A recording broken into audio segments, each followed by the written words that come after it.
Praise the Lord. Hallelujah. Hallelujah. எல்லாம் மகிழ்ச்சியோட ஹalleluya சொல்லுங்க பார்க்கலாம். ஹalleluya. இது கர்த்தர் உண்டு பண்ணின நாள். இதிலே நாம் களி கூர்ந்து மகிழக் கடவோம். இதிலே நாம் உற்சாகப்பட வேண்டாம். ஹalleluya. நாம் ஆராதிக்கிறதான இயேசு கிறிஸ்து, நாம் ஒருமித்து கூடியிருந்து நாம் உயர்த்த இருக்கிற இயேசு கிறிஸ்து நம்முடைய எல்லா தேவைகளையும் சந்திப்பார் என்று விசுவாசிக்கிற ஒரு ஆமென் சொல்லுங்க பார்க்கலாம். ஆமென். ஹalleluya. துதிகள் மத்தியிலே வாசம் செய்கிறவர், துதிகள் மத்தியிலே பிரியப்படுகிறவர், துதிகளுக்கு பாத்திராகிய இயேசு கிறிஸ்து அவரே ஆராதனை நாயகன். ஹalleluya. எத்தனை பேர் இந்த ஆராதனையிலே எங்களோடு கூட சேர்ந்து தேவனை ஆராதிக்க போகிறீங்க? இதை பார்த்து கொண்டிருக்கிற நீங்கள் உங்கள் இல்லங்களில் இருந்தபடி எங்களோடு கூட சேர்ந்து ஆராதிக்க போகிறவர்கள் என்று சொல்லுகிறவர்கள் மாத்திரம் ஒரு ஆமென் சொல்லுங்க பார்க்கலாம். ஹalleluya. ஹalleluya. சேர்ந்து பாடுவோமா? எல்லாருக்கும் தெரிந்த ஒரு பாடல், இந்த கண்மலையானவரே என்னை காக்கும் தெய்வம் நீரே. சேர்ந்து செல்லுவோம். எங்களுடைய ஆராதனைக்கு பாத்திரர். ஹalleluya.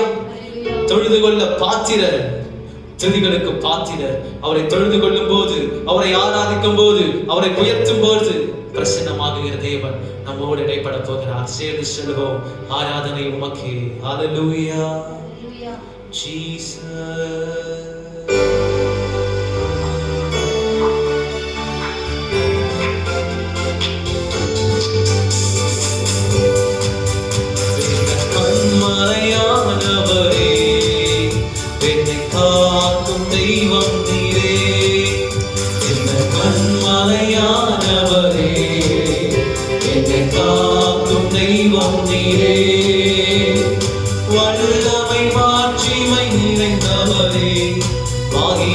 பாத்திரரே வல்லமை மாட்சிமை நிறைந்தவரே, மகிமைக்கு பாத்திரரே.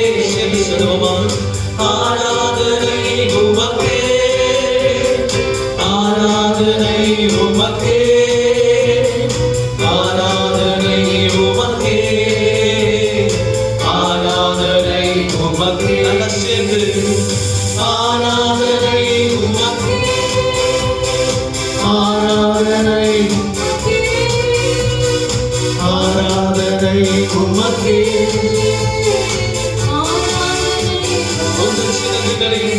உந்தன் சிறகுகளின் நிழலில் நெஞ்சம் மகிழச் செய்தி. உந்தன் சிறகுகளின் வாய்களை திறந்து நெஞ்சம் மகிழச் செய்தி. தூயவரே என் துணையாளரே, துதிக்கு பாத்திரரே. தூயவரே துணையாளரே, துதிக்கு பாத்திரரே. ஆராதனை உமக்கே, ஆராதனை உமக்கே, ஆராதனை உமக்கே, ஆராதனை. நல்ல கரங்களை தட்டி ஆராதனை உமக்கே, ஆராதனை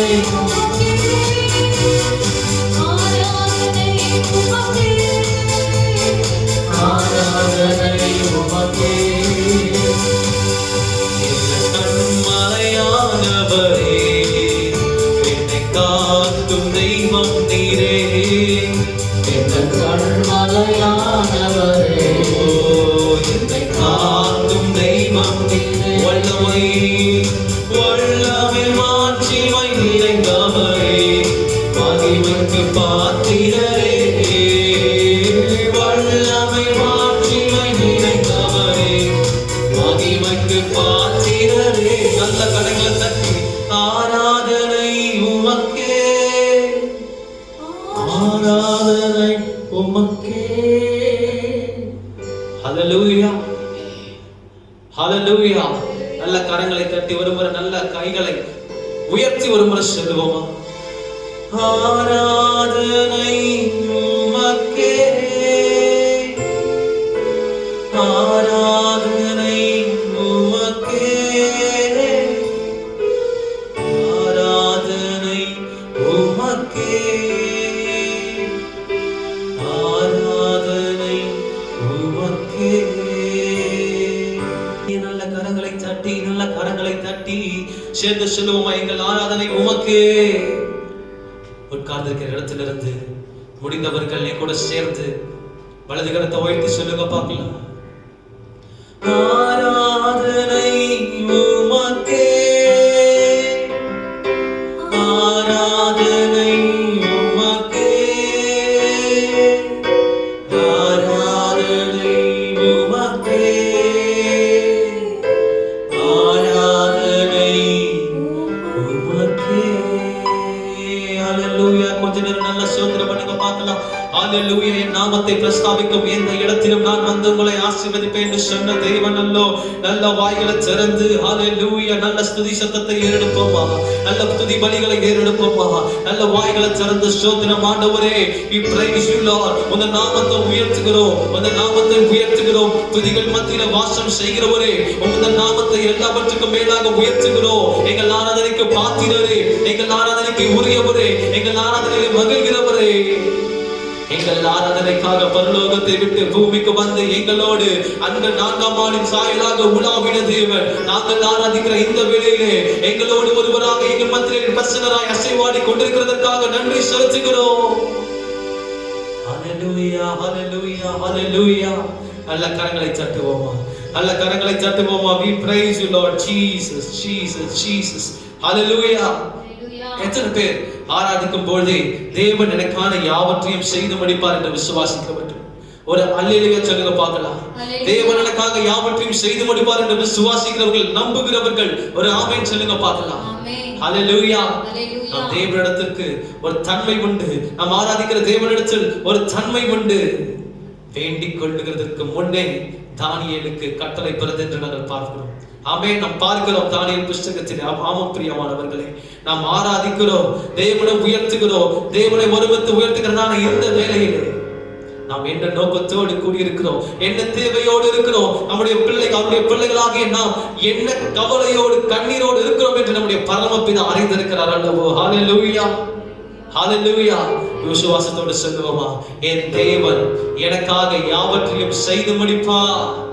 சத்தம் பத்தல, சத்தத்தை உயர்த்தி என் தேவன் சொல்லுங்க. என் தேவன் எனக்காக யாவற்றையும் செய்து முடிப்பார். இன்னும் ஒரு சத்தத்தை உயர்த்தி உடைய குறைவுகள், உடைய கவலைகள், உடைய கண்ணீர் எல்லாவற்றையும் ஓரமா வைத்து சத்தத்தை உயர்த்தி சொல்லுங்க பார்க்கலாம். நான் ஆராதிக்கிற என் தேவன், நாங்கள் ஆராதிக்கிற எங்கள் தேவன் எங்களுக்காக யாவற்றையும் செய்து முடிப்பார். ஹல்லேலூயா. நல்ல கரங்களை தட்டி, நல்ல கரங்களை தட்டி சேர்ந்து பாடுவோமா. ஜீசஸ் நம் ஆராதிக்கிறதான தேவன் நமக்காக யாவற்றையும் செய்து முடிப்பார். எதை குறித்தும் அஞ்சாமல், எதை குறித்தும் கலங்காமல் நாம் எல்லாரும் சேர்ந்து அவரை துதிக்க போறோம். மகிழ்ச்சியோட ஹல்லேலூயா சொல்லுங்க பார்க்கலாம். ஹல்லேலூயா. சேர்ந்து பாடுவோமா. ஜீசஸ் ஹல்லேலூயா. நான் அஞ்சிடே, நான் கலங்கிடே, நான் சோர்ந்திடே ஒரு பொழுதும் சொல்லுங்க பார்க்கலாம். நான் அஞ்சிடே, நான் கலங்கிடே, நான் சோர்ந்திடே. என் தேவன் எனக்காக யாவையும் செய்வார், நான் இதை கண்டு அஞ்சிடே. என் கர்த்தர் எனக்காய் யுத்தங்கள் செய்வார், நான் இதை கண்டு. ஒரு முறை என் தேவன் எனக்காய் யாவையும் செய்வார், நான் இதை கண்டு அஞ்சிடே. என் கர்த்தர் எனக்காய் யுத்தங்கள் செய்வார், நான் இதை கண்டு நான் அஞ்சிடே.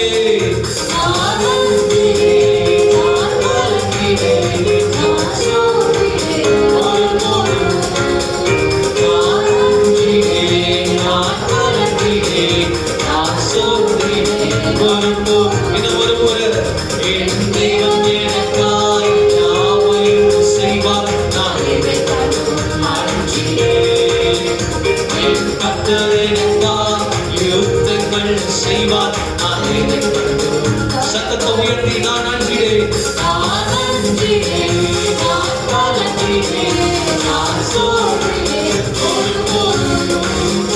நான் அஞ்சிடே, நான் கலங்கிடே, நான் சோர்ந்திடே ஒரு பொழுதும். என் தேவன் எனக்காய் யாவையும் செய்வார்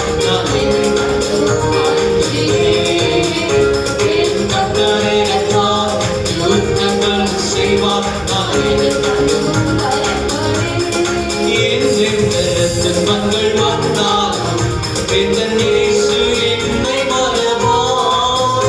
என் சொந்தங்கள் என்னை வெறுத்தாலும் இயேசு என்னோடு என்றும் இருப்பார்.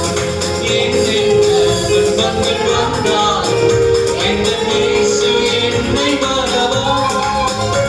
என் சொந்தங்கள் என்னை வெறுத்தாலும் இயேசு என்னோடு சத்தத்தை உயர்த்தி இயேசு நடத்துவார். என்னை பாதுகாப்பார். என்னை அன்பு வைப்பார். என்னை பாதுகாப்பார். என்னை அன்பு வைப்பார். என் தேவன் எனக்காக யாவையும் செய்வார். நான் என் கர்த்தர் எனக்காய் யுத்தங்கள் செய்வார். நான் வலது கரத்தை உயர்த்தி வனாந்திரம் என் வாழ்வானதே, பாதைகள் எங்கும் இருளானதே. ஓ வனாந்திரம் என் வாழ்வானதே, பாதைகள் எங்கும் இருளானதே. எந்த நடுவே நீருற்றாய் வந்தவரே, எந்த நடுவே நீருற்றாய் வலதுகரத்தை உயர்த்தி சொல்வோமா? நீலகாயோ என்னை காக்கின்றதே, நீலகாயோ எங்கள் ஜீவனே.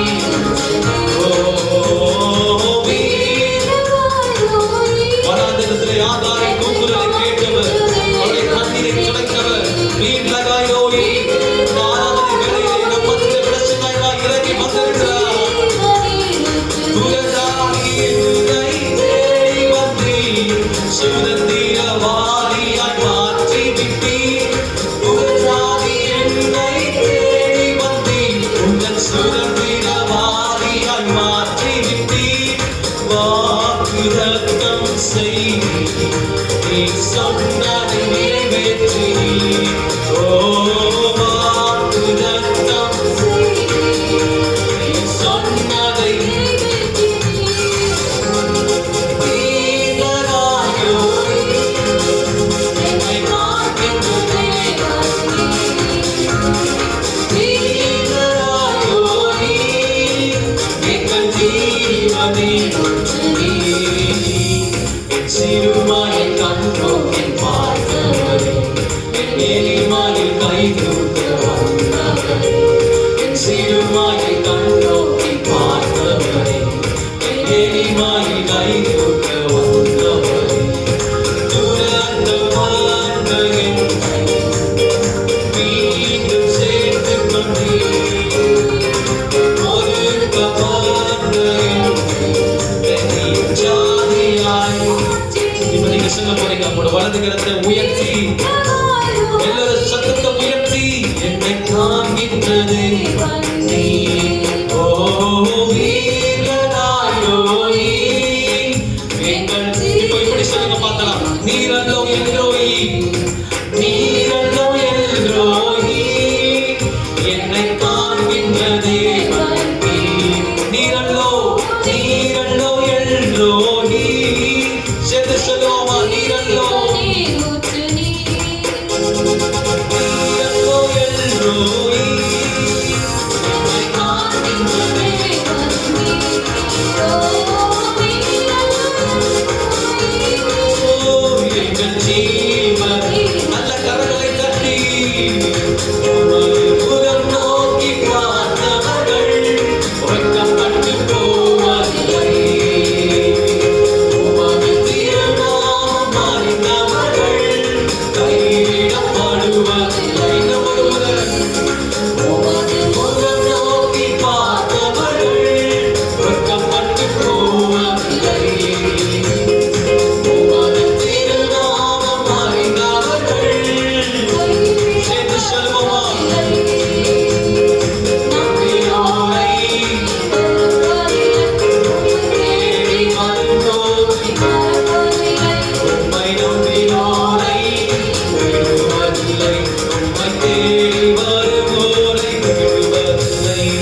அவருடைய முகத்தை நோக்கி பார்த்தனா, அவருடைய திருநாமத்தை அறிந்திருக்கிறனா, அவருடைய நாமத்தை ஏற்றுக்கொண்டிருக்கிற சொந்த ஜனமாகிய நாம் எந்த கொள்ளு நோய் வந்தாலோ, எந்த வியாதி வந்தாலோ, எந்த பாதை வந்தாலோ ஒரு பொழுதோ ஒரு நாள் வெட்கப்பட்டு போவதில்லை. அப்போஸ்தலனாகிய பவுல் சொல்கிறது போல கிறிஸ்துவுக்குள் எங்களை வெற்றி சிறக்க பண்ணுகிற தேவன் நல்ல கரங்களை சாட்டி.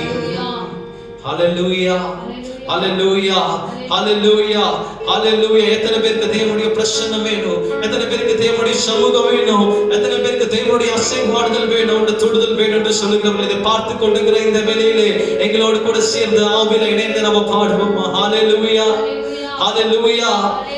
அன்று தேவன் மோசேயை பார்த்து கேட்கும் பொழுது மோசே சொன்ன காரியம், தேவனிடத்தில் மோசே எதிர்பார்த்தது என்ன தெரியுமா? ஆண்டவரே, உம்முடைய முகத்தை எனக்கு காண்பியும், உம்முடைய முகத்தை நான் பார்க்கணும், உம்முடைய முகத்தின் வல்லமையை நான் பார்க்கணும், உம்முடைய முகத்தின் பிரகாசத்தை நான் பார்க்கணும், உம்முடைய முகத்தின் ரூபத்தை நான் பார்க்கணும். பிரியமானவர்களே, இதுதான் ஆராதனை அர்த்தம், இதுதான் ஆராதனையின் மகத்துவம். இயேசுவை நோக்கி பார்க்கணும், இயேசு எப்படிப்பட்டவர் என்று அன்று பார்க்க நம்ம வாசிக்கிறோமே. அவர் பின்னாக வந்தார்களே. இந்த வேளையில கூட இருக்கிற இடத்திலிருந்து கண்களை மூடி ஒரு பிரசன்னத்தை நோக்கி கொண்டிருக்கிறவர்கள், உடைய பிரசன்னம் வேணும் என்று விருப்பம் கொண்டிருக்கிறவர்கள் எல்லோரும் கண்களை மூடி இயேசு கிறிஸ்துவை நோக்கி பார்ப்போமா.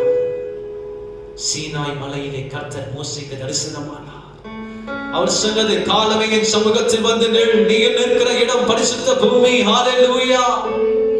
இந்த வேளையிலே கூட இதை பார்த்து கொண்டிருக்கிற நீங்கள், அவருடைய மகிமையை காண வேண்டும் என்ற விருப்பம் கொண்ட நீங்கள், அவருடைய பிரசன்னத்தை உணர வேண்டும் என்ற, அவருடைய பிரசன்னத்தில் இனிமை இருக்கிறது, அந்த இனிமையை உணர வேண்டும் என்று நீங்கள் எங்களோடு கூட சேர்ந்து ஆவில இணைத்து ஹல்லேலூயா, ஹல்லேலூயா, ஹல்லேலூயா.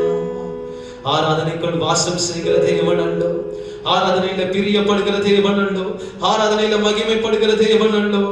ஹல்லேலூயா, ஹல்லேலூயா. சேர்ந்து பாடுவோமா. ஓ ஜீசஸ்,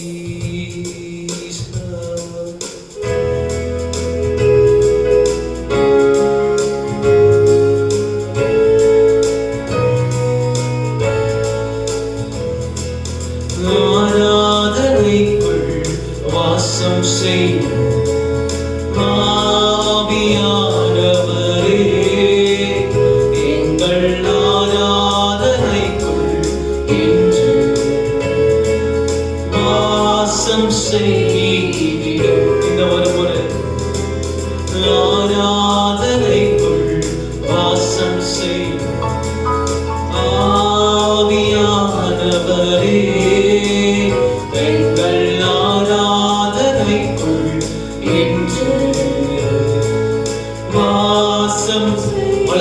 உயர்த்தி ஒரே குரலாக சொல்லுவோமா. அல்லேலூயா, ஆராதனை, அல்லேலூயா, ஆராதனை, அல்லேலூயா, ஆராதனை, அல்லேலூயா, ஆராதனை, ஆராதனை, ஆராதனை. சொல்லுவோமா. ஆராதனை, எங்கள் சீனாய் மலையில் மோசேக்கு தரிசனமான தேவன், சீனாய் மலையில் வாசம் செய்த சீயோன் உச்சியிலோ கன்மலை மேடுக்குள் வாசம் செய்த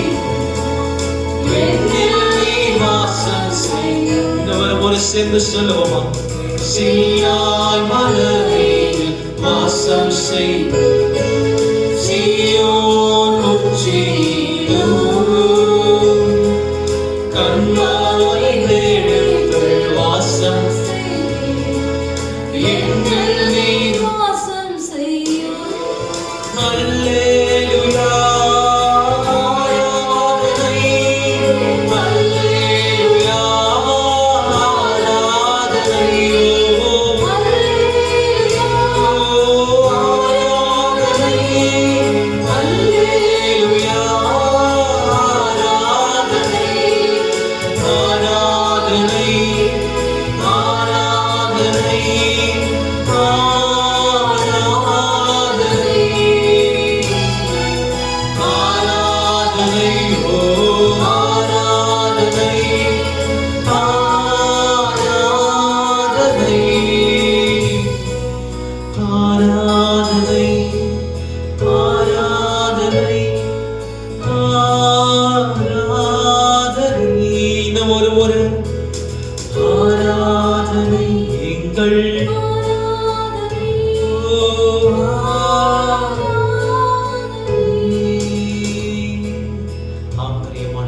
மோசேக்கு தரிசனமான தேவன், அவருடைய மகிமையை கொண்டு, அவருடைய மகத்துவத்தை கொண்டு தரிசனமான தேவன் இந்த ஆராதனையை மகிமைப்பட்டிருக்கிறார். விசுவாசிக்கிறவர்கள் நல்ல கரங்களை தட்டி அவரை மகிமைப்படுத்துவோமா?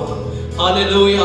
தொடர்ந்து நம்மோடு பேச போகிறார் என்று நம்புகிறவர்கள், விசுவாசிக்கிறவர்கள் நல்ல சத்தத்தை உயர்த்தி ஹalleluya சத்தமா ஒரு ஆமென். தொடர்ந்து தேவன் நம்மோடு இடைப்பட போகிறார். ஆமாண்டவரே, எங்கள் ஆராதனையில் எங்கள் துதிகளையும் எங்கள் மகிமைகளையும் எங்கப்பா ஆராதனைக்குரிய எல்லா புகழ்ச்சியும் ஒருவருக்கே செலுத்துகிறோம். நீரே மகிமைக்கும் துதிகளுக்கும் சர்வத்துக்கும் பாத்திரர் என்பதை அறிக்கையிடுகிறோம். நீர் மகிமைப்படும். எல்லா துதிகளையும் மகிமைகளையும் உமக்கே எடுக்கிறோம். நீர் மகிமைப்படும். இடைப்படும் வார்த்தையை கொண்டு தொடர்ந்து பேசும் தாசனை பலப்படுத்தும் இயேசுவின் மூலம் பிதாவே, ஆமென், ஆமென். பரலோக பிதாவே, நன்றியோடு ஸ்தோத்திரிக்கிறோம், துதிக்கிறோம். இந்த நிகழ்ச்சியின் மூலமாக உங்களை யாவரையும் சந்திப்பதில் மிகுந்த சந்தோஷம். ஒவ்வொரு வாரமும் நம் ஆராதனையிலே ஆலயத்திலே கூட நமக்கு சந்தர்ப்பம் இல்லாவிட்டாலும் இப்படிப்பட்ட நிகழ்ச்சியின் மூலமாக இன்றைக்கு தேவனுடைய செய்தியை நாம் தியானிக்க போகிறோம். கடந்த வாரம் கர்த்தருடைய செய்தி உங்களுக்கு ஆசீர்வாதமாக இருந்திருக்கும் என்று நம்புகிறேன். இந்த நாளிலே நாம் கர்த்தருடைய செய்தியை தியானிக்க போகிறோம். அந்த கர்த்தருடைய செய்தியை தியானிப்பதற்கு முன்பு ஒரு 2 சரணம் நாம் எல்லாரும் சேர்ந்து ஒரு பாடலை பாடும்படி அன்பாக கேட்டுக்கொள்கிறேன்.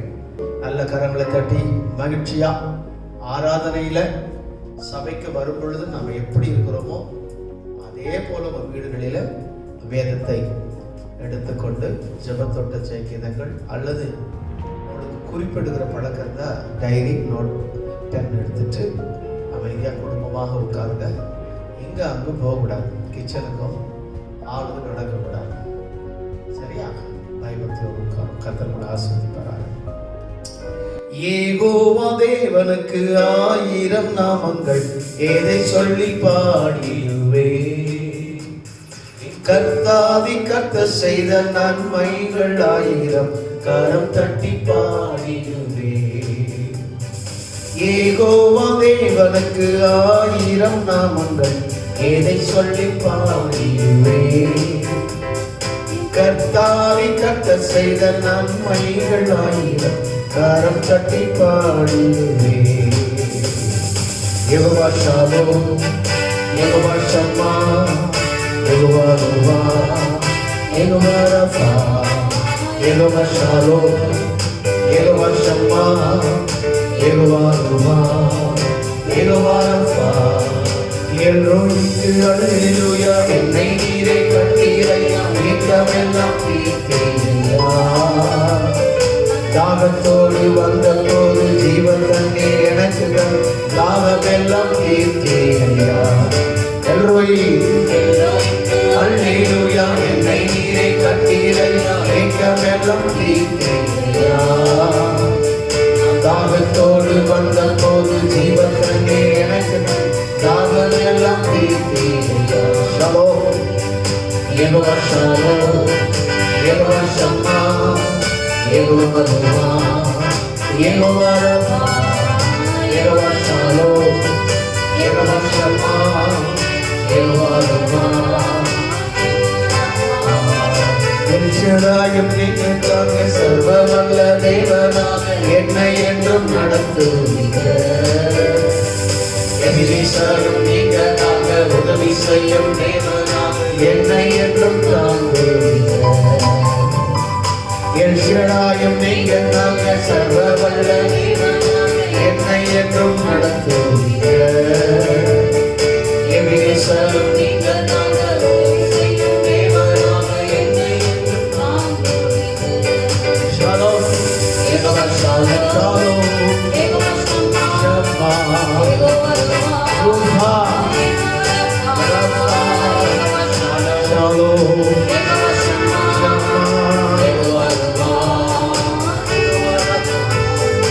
யெகோவா தேவனுக்கு 1000 நாமங்கள், எதை சொல்லி பாடி?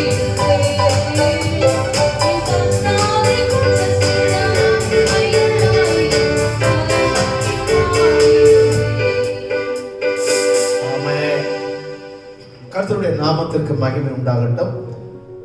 இந்த நாளிலும் கர்த்தருடைய செய்தியை நாம் தியானிப்பதற்கு முன்பாக உங்களுக்கு ஒரு முகவரை சொல்ல விரும்புகிறேன். இன்றைக்கு நாம் தியானிக்கவிருக்கிற வேத பகுதி கிதியோன் என்ற தேவ மனிதனுக்கு கர்த்தர் வெளிப்படுத்தின 4 விதமான மகத்துவமான நாமங்களை இன்றைக்கு நாம் தியானிக்க போகிறோம். கிதியோனுக்கு கர்த்தர் வெளிப்படுத்தின 4 நாமங்கள். யார் இந்த கிதியோன்? என்ன அந்த நாமம்? இதுதான் இன்றைக்கு நாம் தேவ செய்தியா தியானிக்க போகிறோம். கர்த்தருடைய நாமத்திற்கு மகிமை உண்டாகட்டும். கிதியோன் இஸ்ரவேலில் 5வது நியாயாதிபதி. கிதியோன் இஸ்ரவேலில் 5வது நியாயாதிபதி. இவன் மனாசே கோத்திரத்தைச் சேர்ந்தவன். இவனுடைய தகப்பன் பெயர் யோவாஸ். யோவாசினுடைய மகன் தான் இந்த கிதியோன்.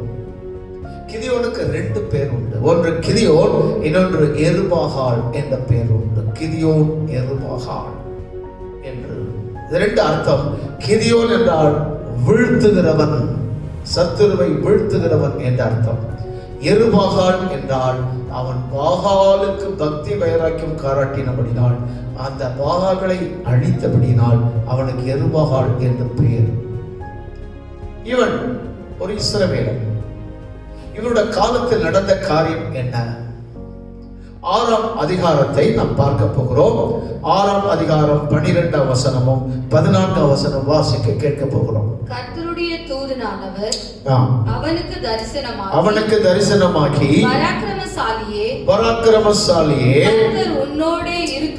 கர்த்தர் உன்னோடே இருக்கிறார் என்றார். இன்றைக்கு கர்த்தர் உங்களுக்கு கொடுக்கிற ஒரு தீர்க்க தரிசனமான தேவனுடைய வார்த்தை என்னவென்றால், பராக்கிரமசாலியே கர்த்தர் உன்னோடு இருக்கிறார். பக்கத்துல யாராவது உட்கார்ந்து இருந்தாங்கன்னா அவங்கள பார்த்து, கணவனோ மனைவியோ அல்லது பிரதர் சிஸ்டர் யாராவது இருந்தா, பராக்கிரமசாலியே, நீங்க சொல்றதுலயே அவங்களுக்கு ஒரு பலன் வரணும்.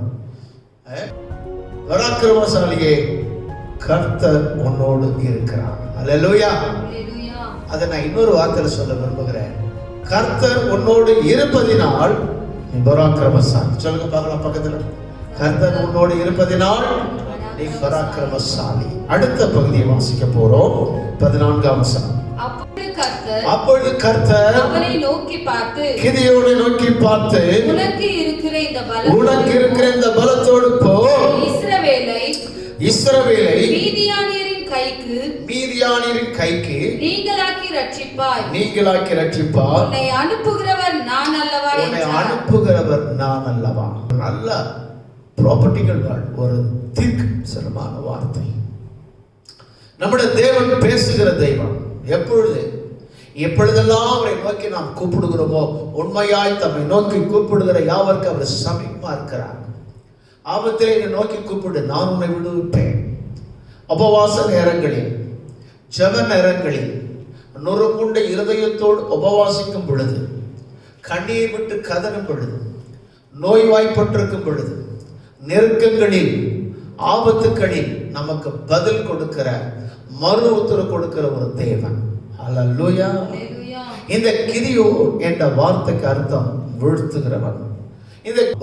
இந்த கிதியோன் இஸ்ரவேலில் நடந்த காரியம் என்ன? அவருடைய காலகட்டத்திலே கர்த்தர் அவனை சந்தித்து இந்த வார்த்தையை பேசினதற்கு நோக்கம் என்ன?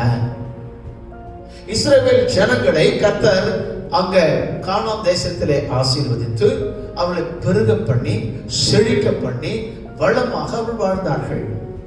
ஆனால் அவர்கள் தேசத்தினுடைய கலாச்சாரங்களையும் தேசத்தினுடைய அந்த பழக்க வழக்கங்களை கற்றுக்கொண்டு தேவனுடைய நியாயப்பிரமாணத்தை விட்டு விட்டார்கள்.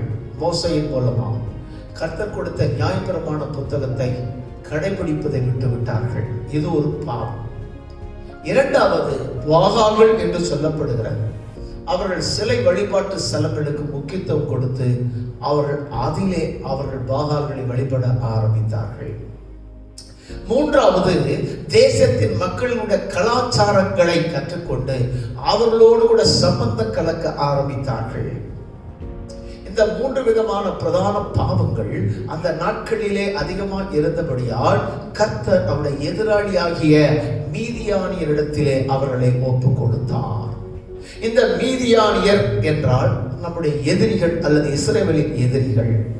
இவர்களுக்கு 3 பொருள் பெயர் கொடுக்கப்பட்டிருக்கிறது.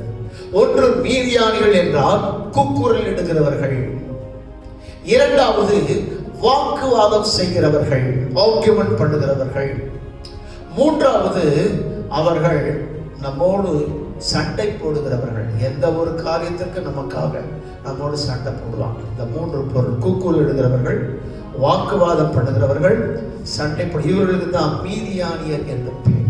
இவர்கள் திரளாக புறப்பட்டு வந்து இஸ்ரவேல் ஜனங்களை பயமுறுத்தி, இஸ்ரவேல் ஜனங்கள் பயிர் செய்து வேளாண்மையை, அவருடைய விளைச்சலை எல்லாம் கெடுத்து போட்டு அதை வாரிக்கொண்டு ஒட்டகம், ஆடு, மாடு, கழுதை எல்லாம் மிருகச்சீவங்களை ஓட்டி கொண்டு போய்விடுவார்கள். இஸ்ரவேல் ஜனங்கள் அவர்களோடு எதிர்த்து யுத்தம் பண்ண அவர்களால் முடியவில்லை. இஸ்ரவேல் ஜனங்கள் அவர்களை மேற்கொள்ள முடியவில்லை. இஸ்ரவேல் ஜனங்கள் அவர்கள் மூலம் சிறுமைப்பட்டார்கள். இஸ்ரவேல் ஜனங்கள் அவர்கள் மூலம் ஒடுக்கப்பட்டார்கள். இஸ்ரவேல் ஜனங்கள் அவர்களுக்கு பயந்தார்கள். ஓடி மலைகளிலே, குகைகளிலே, துருவங்களிலே போய் ஒழித்துக் கொண்டார்கள். எப்பொழுதெல்லாம் அவர்கள் வருகிறார்களோ அப்பொழுதெல்லாம் இவர்கள் ஓடி போய் ஒழித்துக் கொள்வார்கள். ஒரு ரகசியம் சொல்லட்டுமா? உலகத்திலேயே மிகவும் பலம் உள்ளவர்கள் இஸ்ரவேலர்கள் தான். உலகத்திலே அதிகமான ஞானம் உள்ளவர்கள் இஸ்ரவேலர்கள். உலகத்திலேயே அதிகமான பலம் உள்ளவர்கள், உலகத்திலே அதிகமான ஞானம் உள்ளவர்கள் கர்த்தருக்கு ஸ்தோத்திரம். காரணம் என்னவென்றால், இஸ்ரவேலுக்கு தேவனாய் இருந்த தேவன் யெகோவா அவருடைய தேவனாய் இருந்தபடியால் அவர்களுக்கு அந்த கிருபையை கர்த்தர் கொடுத்திருந்தார். அவர்களை யாரும் மேற்கொள்ள முடியாது. ஆனால் இப்பொழுது அவர்கள் கர்த்தருக்கு பிரியமில்லாத காரியங்களை செய்தபடியால் அவர்கள் எதிராளியிடத்தில் சிறுமைப்பட்டார்கள். அப்பொழுது அவர்கள் எல்லாரும் கதறி பாவரிக்க பண்ணி அழ ஆரம்பித்தார்கள். யெகோவா தேவனை நோக்கி கதறி அழ ஆரம்பித்தார்கள். ஐயோ ஆண்டவரே, எங்களோட முற்பிதாக்கள் இவ்வளவு அற்புத அடையாளங்களை கண்டார்கள், நாங்கள் இப்படி சிறுமைப்படுகிறோமே, கண்ணீர் விட்டு அழுதார்கள். அப்படி அழும்போதுதான் கர்த்தர் ஜெபத்திற்கு பதில் கொடுக்கிற தேவன் கிதியோன் என்ற ஒரு இஸ்ரவேலனை எழுப்பினார். அன்றைக்கு இஸ்ரவேல் ஜனங்கள் எல்லாரும் கதறி அடிமைத்தனத்தின் நுகத்தில் இருக்கும் பொழுது அவர்கள் அழுதுவது ஒரு இரட்சகனாக மோசே எழுப்பினார். அதே போல கர்த்தர் இப்பொழுது ஒரு இரட்சகனாக, ஒரு மீட்பனாக ஆண்டவர் கிதியோனை எழுப்பினார். இந்த கிதியோன் கொஞ்சம் கோதுமையை அவன் என்ன செய்தான்? போரடித்துக் கொண்டிருந்தான். அப்பொழுதுதான் தேவனுடைய தூதனானவர் அவர் மரத்தின் கீழே வந்து நின்று அவனை பார்த்து சொன்ன வார்த்தையை வாசித்தோம். கர்த்தருடைய தூதனானவர் வந்து நின்று சொன்னார், பராக்கிரமசாலியே, கர்த்தர் உன்னோடு இருக்கிறார். இவன் பல குழப்பத்தோடு, பல பலவீனத்தோடு, மன உளைச்சலோடு, இவன் நஷ்டத்தோடு, பயத்தோடு இருக்கிறான். காரணம் என்னவென்றால், இஸ்ரவேல் ஜனங்களும் இவர்களும் கிட்டத்தட்ட 7 வருடம் சிறுமைப்படுத்தப்பட்டார், கஷ்டப்பட்டார். கர்த்தர் வந்து நின்று சொன்னார், கிதியோனே, பராக்கிரமசாலி, கர்த்தர் உன்னோடு இருக்கிறார். உனக்கு இருக்கிற இந்த பலத்தோடு போ, உனக்கு இருக்கிற இந்த பலத்தோடு போ.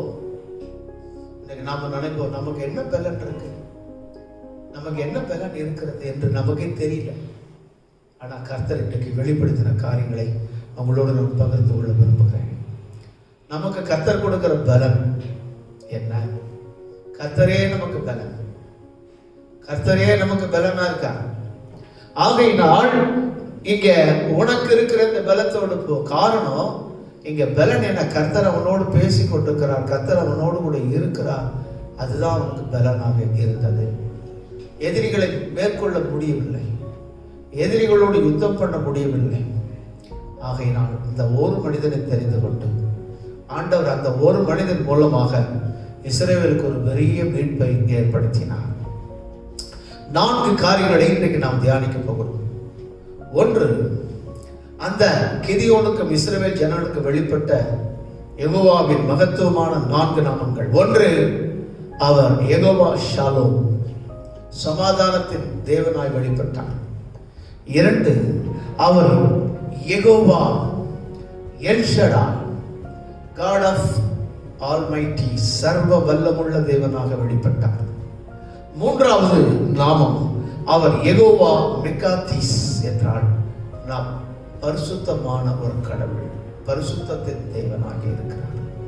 நான்காவதாக யெகோவா நிசி, வெற்றி கொடி அல்லது ஜெயக்கொடி. இந்த 4 மகத்துவமான நாமங்களை கிதியோனுக்கும் இஸ்ரவேலுக்கும் கர்த்தர் வெளிப்படுத்தினார். ஒன்று யெகோவா ஷாலோம், இரண்டாவது யெகோவா எல் ஷடாய், மூன்றாவது யெகோவா மெக்காதீஸ், நான்காவது யெகோவா நிசி. முதலாவது நாமத்தை இப்பொழுது நாம் பார்க்க போகிறோம். முதலாவது தேவனாகிய கர்த்தர் அவர்கள் வெளிப்படுத்தின நாமம் பார்க்கிறோம். கர்த்தருக்கு மகிமை உண்டாகட்டும். யெகோவா ஷாலோம், 6ஆம் அதிகாரம் 23ஆம் வசனம். அதற்கு கர்த்தர் உனக்கு சமாதானம், பயப்படாதே, நீ பயப்படாதே, நீ சாவதில்லை என்று சொன்னார். நீ சாவதில்லை. ஒரு ப்ராபசி, தீர்க்க தரிசனமான வார்த்தை. இந்த வார்த்தையை கேட்டுக்கொண்டிருக்கிற அன்பு சகோதர சகோதரிகள், சபையார்கள் யாரா இருந்தாலும் இந்த கொரோனாவின் மூலமாக நீ சாவதில்லை. இந்த கொள்ளை நோயினால் நீ சாவதில்லை. தேசமெங்கும் பரவி வருகிற இந்த வாதையினால நீ சாவதில்லை. கர்த்தர் அன்றைக்கு பேசின அதே கடவுள் தான் இன்றைக்கு நம்மோடு பேசுகிறவராக இருக்கிறார். யெகோவா ஷாலோம் என்றால் சமாதானத்தின் தேவன். சொன்னார், நீ சாவதில்லை, நீ பயப்படாதே, எந்த ஒரு காரியத்துக்கு நீ பயப்படாதே. நமக்கு சமாதானத்தை கொடுக்கக்கூடிய தேவன். இந்த உலகம் கொடுக்கிற பிரகாரமாக அல்ல, என்னுடைய சமாதானத்தையே உங்களுக்கு வைத்து போகிறேன். அவர் சிலுவையில் சிந்தின இரத்தத்தினாலே நமக்கு சமாதானத்தை உண்டாக்கினார். அவருடைய பெயர்கள்ல ஒன்று ஏசாயா 9:6 சொல்லுகிறது, சமாதான பிரபு. சமாதான பிரபு. அந்த சமாதானம் ஆண்டவர் இன்றைக்கு உன்னுடைய வீட்டிற்கும், உன் அலங்கத்திற்கும், உன்னுடைய இருதயத்திற்கும், உன்னுடைய பட்டணத்திற்கும் அவர் நிச்சயமாய் தரப்போகிறார். தேவனுக்கு மகிமை உண்டாகட்டும். இந்த சமாதானத்தை ஆண்டவர் சொன்னாரு. லூக்கா எழுதின சுவிசேஷம் 10ஆம் அதிகாரம் நாம் வாசிக்கும் பொழுது நம்ம எல்லாருக்கும் தெரிந்த ஒரு வசனம் தான். அதில் ஆண்டவர் சொன்னாரு, 10:5-6 வாசிக்கலாம். ஒரு வீட்டில் பிரவேசிக்கிற போது இந்த வீட்டுக்கு சமாதானம் உண்டாவதாக என்று முதலாவது சொல்லுங்கள். சமாதான பாத்திரன் அங்கே இருந்தார். ஆண்டவர் ஒரு காரியத்தை சொல்றார். நீங்க சமாதானம் சொல்லும் பொழுது அங்க யாரு கூடனா சமாதான பாத்திரன். அப்படின்னா என்ன அர்த்தம்? சமாதானத்தை பெற்றுக்கொள்வதற்கு வேண்டிய தகுதிகள் அங்கே இருந்தால் நீங்கள் கூறின சமாதானம் அங்கே. இந்த சமாதான பாத்திரன் யார்? 2 நாளாகமம் புத்தகம் 15ஆம் அதிகாரம் 3ஆம் வசனத்தில் இந்த சமாதான பாத்திரன் எழுதப்பட்டிருக்கிறது. வாசிக்க கேட்போம். 2 நாளாகமம் 15 வாசிக்கலாம். 3ஆம் வசனம். இஸ்ரவேலிலே அநேக நாளாய் மெய்யான தேவனும் இல்லை. மெய்யான தேவன், சமாதானத்துக்கு பாத்திரன் மெய்யான தேவன். நம்பர் 2, உபதேசிக்கிற ஆசாரியனும் இல்லை. நல்ல சத்தியத்தை போதிக்கிற ஆசாரியன். 2, வேதமும் இல்லை, பரிசுத்த வேதாகமம். இந்த 3 தான் சமாதானத்துக்கு பாத்திரன். ஆசாவின் காலத்தில் இந்த 3ம் இல்லாதனால 5ஆம் வசனம் சொல்கிறது, அக்காலங்களில் வெளியே போகிறவர்களுக்கும் உள்ளே வருகிறவர்களுக்கும் சமாதானம் இல்லை. இன்றைக்கு இந்தியாவில் உலகம் முழுவதும் இப்படிதான் இருக்கிறோம். சமாதானம் ஒரே அமளி உண்டாயிருக்கிறது. சமாதானத்தின் தேவன் யார்? இயேசு கிறிஸ்து. அவர் சமாதானத்தை கொடுக்க இந்த பூமிக்கு வந்தவர். ஆகையினால் அவருடைய பேரே சமாதான பிரபு. வீடுகளுக்கு முதலாவது சமாதானம். அதுக்கு என்ன செய்யணும்? வாசிக்கலாம். பிலிப்பியர் 4:6 சொல்கிறது, நீங்கள் ஒன்றுக்கு கவலைப்படாமல் எல்லாவற்றையும் குறித்து உங்கள் விண்ணப்பங்களை ஸ்தோத்திரத்தோடு கூடிய ஜெபத்தினால் வேண்டுதலினாலும் தேவனுக்கு தெரியப்படுத்துங்கள். பிரேயர். எந்த வீட்டுல ஜெபிக்கிறோமோ அங்க சமாதானம். அங்க பார்த்தோம் சமாதான பாத்திரன் 3 சொல்றாரு. மெய்யான தெய்வன் இந்த பூமியிலே வார்த்தையாய் இருந்து மாம்சமாகி இந்த பூமியிலே வாசம் பண்ணி சத்தியத்தினாலும் கிருபையினாலும் நிறைந்தவராய் இந்த பூமியில அற்புத அடையாளங்களை செய்த இயேசு கிறிஸ்துவே மெய்யான தேவன். இரண்டாவது சத்தியத்தை அறிவீர்கள், சத்தியம் உங்களை விடும். சத்தியத்தை முகதாட்சண்யம் இல்லாமல் பட்சபாதம் இல்லாமல் பிரசங்கிக்கிற உபதேசியா, அதாவது ஆசாரியன் நம்ம வீட்டுக்கு வர வேண்டும்.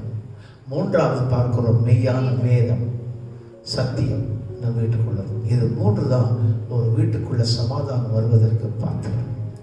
ஆகையினால் பிரியமான தேவ பிள்ளைகளே, இன்றைக்கு நம்முடைய குடும்பங்களிலே, வீடுகளிலே, பட்டணங்களிலே சமாதானம் வேண்டும். வாசிக்கிறோம் சாலமன் காலத்திலே 1 ராஜாக்கள் புத்தகம் 4ஆம் அதிகாரம் 24. நதிக்கு இப்புறத்தில் இருக்கிற திப்சா முதற்கொண்டு ஆசா மட்டும் உள்ளவை எல்லாவற்றையும் நதிக்கு இப்புறத்தில் உள்ள சகல ராஜாக்களையும் அவனை சுற்றி எங்கும் சமாதானமாய் இருந்தது. அவனை சுற்றிலும் எங்கும் என்ன இருந்தது? சமாதானமாய். சாலமன் காலத்துல அவனுடைய பட்டணம், தேசம் முழுவதும் சமாதானம் இருந்தது. 1 ராஜாக்கள் புத்தகம் 3ஆம் அதிகாரம் 3ஆம் வசனம் சொல்லுகிறது. அதற்கு காரணம் என்ன? சாலமோன் கர்த்தரிடத்தில் அன்பு கூர்ந்து தன் தகப்பனாகிய தாவீதின் கட்டளைகளில் நடந்தான். அதாவது கர்த்தருடைய வேதத்தின்படி நடந்தான். 119ஆம் சங்கீதம் 165ஆம் வசனம் சொல்லுகிறது, உம்முடைய வேதத்தை நேசிக்கிறவர்களுக்கு மிகுந்த சமாதானம். இன்னைக்கு கலங்கி இருக்கிற அன்பு தேவ மக்களே, யெகோவா ஷாலோம் கிதியோனுக்கு வெளிப்பட்டார். அந்த தேசம் முழுவதும் குழப்பம், கலக்கம், திகைப்பு, பயம் அப்படி இருந்தார். கர்த்தர் சொன்னா, நீ சாவதில்லை, பயப்படாதே, உனக்கு சமாதானம். 122ஆம் சங்கீதம் 7ஆம் வசனம் சொல்கிறது, உன் அலங்கத்திற்குள்ளே சமாதானமும் உன் அரண்மனைக்குள்ளே சுகமும் இருப்பதாக. இன்றைக்கு உங்கள் இருதயம் கலங்காதிருப்பதாக. இன்னைக்கு உங்கள் வீடுகளிலும், உங்களுக்கும், நம்முடைய தேசங்களிலும், பட்டணங்களிலும், சபைகளிலும் சமாதானம் உண்டாவதா. அவருடைய நாமம் யெகோவா ஷாலோம். ஆகையினால் அந்த சமாதானம் நம்மோடு இருக்கும்படி கர்த்தர் அருள் செய்வாரா. முதலாவது யெகோவா ஷாலோம்.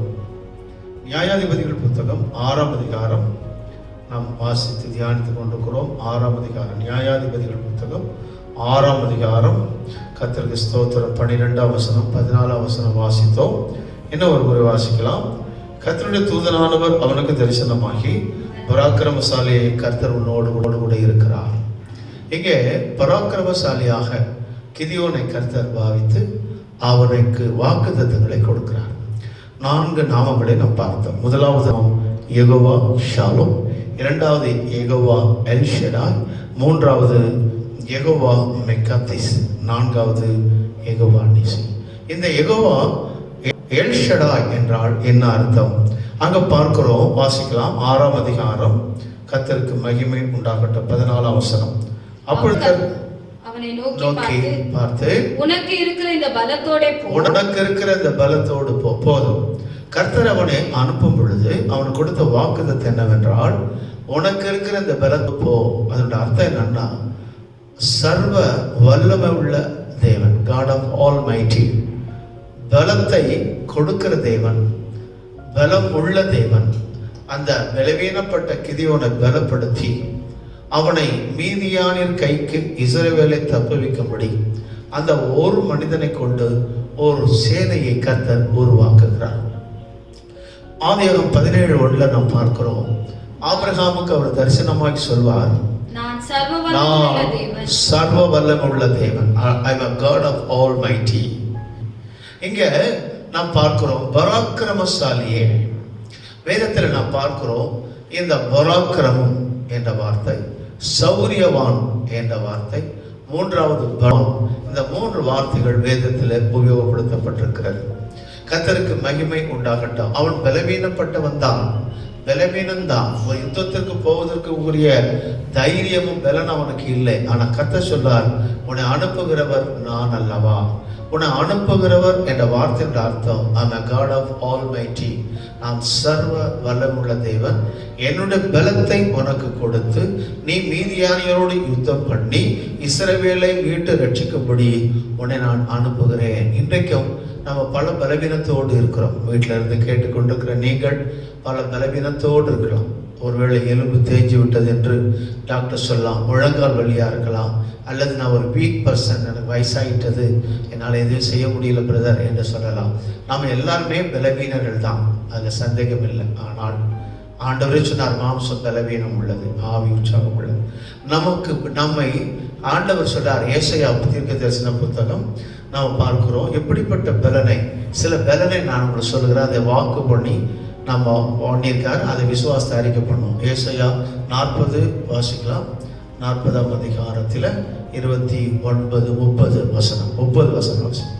இளைஞர் இளைப்படைந்து சோர்ந்து போவார்கள். வாலிபரும் இடறி விடுவார்கள். கர்த்தருக்கு காத்திருக்கிறவர்களோ புது பலன் அடைந்து. ஆண்டவர் சொன்னார், புது பலனை நான் தரேன். இன்றைக்கு அவங்களுக்கு கிதியோனை பார்த்து ஆண்டவர் சொன்னார், பராக்கிரமசாலியே, நீ பலவீனனா இருக்கலாம், ஆனா கர்த்தர் சொன்னார், உனக்கு நான் புது பலனை தருகிறேன். இங்கே பார்க்கிறோம், கர்த்தருக்கு காத்திருக்கிறவர்களோ புது பலன் அடைந்து கழுகுகளை போல எழுவார்கள். அவர்கள் ஓடினாலும் இளைப்படையார்கள், நடந்தாலும் சோர்ந்து போவார்கள். இங்கே புது பலன், ஆண்டவருடைய பலன் ஒவ்வொரு நாளும் புதியது. சில நேரம் நீங்கள் சொல்ல, எனக்கு வயது, என்னால் எதுவும் செய்ய முடியல. ஆமாம், ஆனால் பவுல் சொல்றார், என்னை பலப்படுத்துகிற கிறிஸ்துவினால் எல்லாவற்றையும் செய்ய. கொரிந்தியர் புத்தகத்தில் நீங்கள் படிப்பீர்களானால் 2 கொரிந்தியர் அதிகாரம் 12:9 அவர் ஒரு முள் கொடுக்கப்பட்டதாகவும், அந்த முள் என்னை கூட்டம் சாத்தானுடைய தூதனாக இருக்கிறது என்று ஆண்டவரிடத்தில் அவர் ஜெபம் பண்ணினார். அப்போது கர்த்தர் கொடுத்த வாக்குத்தத்தம், அதற்கு அவர், என் கிருபை உனக்கு போதும், பலவீனத்திலே என் பலம் பூரணமாய் விளங்கும். இந்த பலத்துக்கு ஒரு பேர் வைக்கிறேன் நான். ஏசாயாவில் சொல்லப்பட்டது புது பலன். இந்த பலனுக்கு என்ன பலன்னா பூரணமான பலன். அவர் சொல்றாரு, அவன் பலவீனத்திலே என் பலன் பூரணமாய் விளங்கும். பூரணமான பலன். அவனுடைய சரீரத்தில் ஒரு முள் கொடுக்கப்பட்டிருக்கிறது.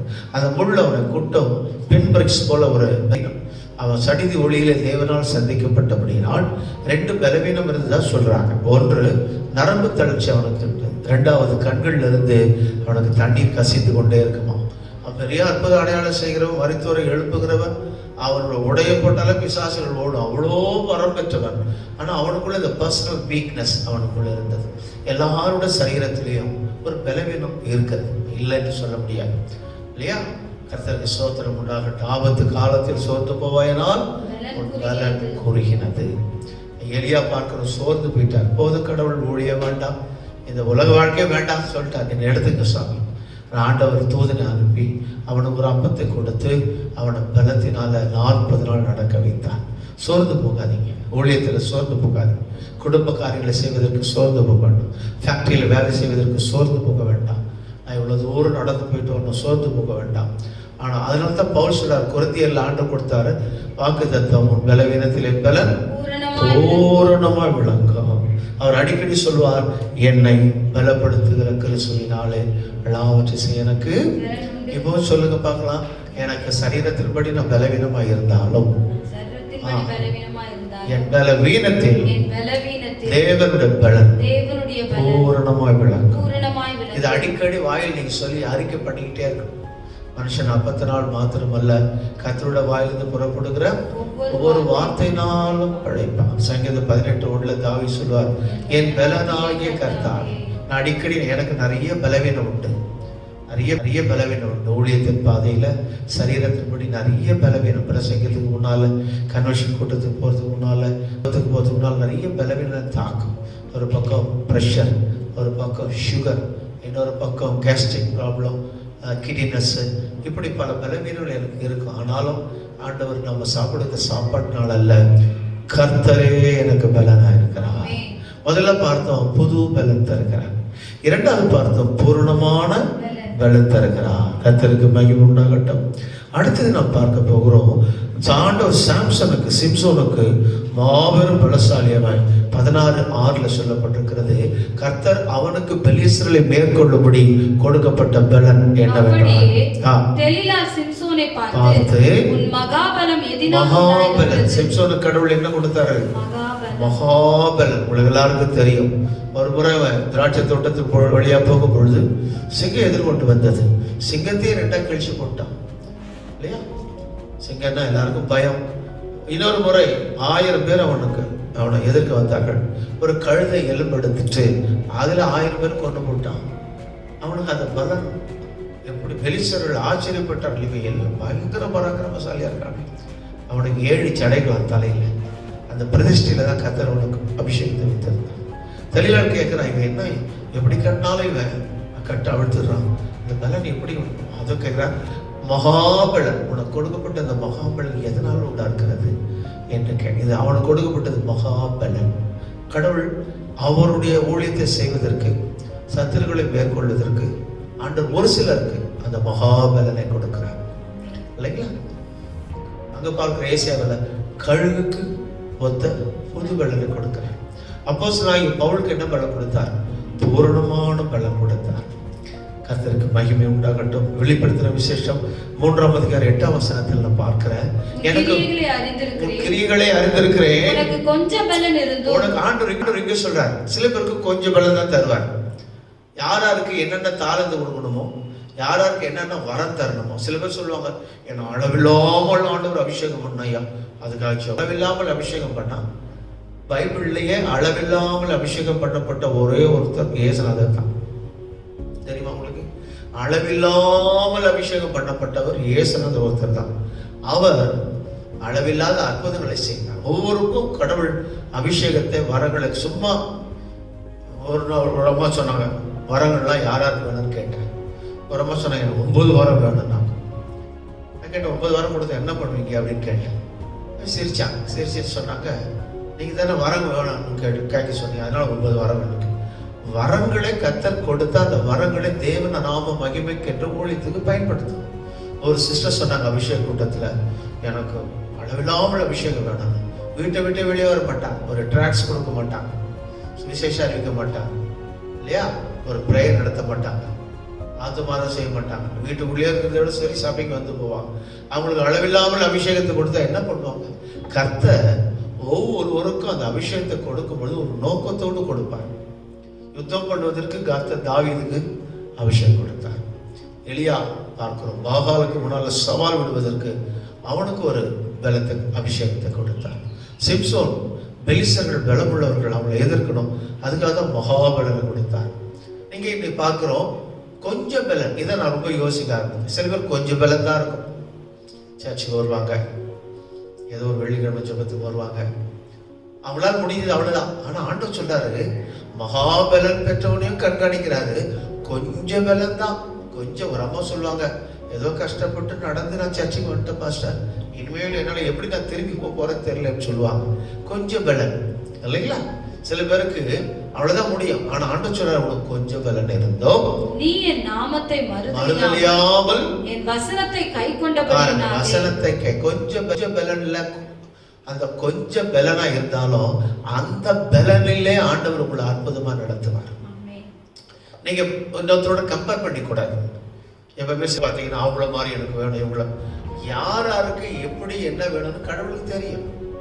வரங்களா இருந்தாலும், கனியா இருந்தாலும், கிருபைகளா இருந்தாலும், அது எதுவா இருந்தாலும் கர்த்தர் ஒவ்வொருத்தருக்கும் பகிர்ந்து கொடுக்கிறார். பைபிள்ல சொல்லப்பட்டிருக்கு, ஆவியானவர் பகிர்ந்து. எனக்கு கூட தான் ஆசை, பெண்ணிகின் போல அபிஷேகம் எனக்கு வேணும், பெண்ணிகின் போல அபிஷேகம் இருக்கணும்னா அது கிரையம் கொடுக்கணும் இல்லையா?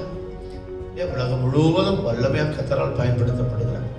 நான் சொன்ன, ஆண்டவரே என்னை கொண்டு நீ என்ன செய்ய விரும்புகிறீரோ, என்னுடைய திராணி, என்னுடைய பரிசுத்தம், என்னுடைய காரியம் உங்களுக்கு தெரியும், அதுக்கேற்றபடி எனக்கு என்ன அபிஷேகம் பண்ணி நடத்தும். சின்ன சின்ன கூட்டங்களில் போய் பேசுகிறேன், சில நேரங்கள் பெரிய கூட்டங்களில் போய் பேசுகிறேன். சில சபைகளை சாமிக்கு ஆண்டவர் உதவி செய்தார், சில பேரை ரட்சிப்பு நடத்த உதவி செய்தார். ஆண்டவர் சில ஊழியக்காரர்களை உற்சாகப்படுத்தார்.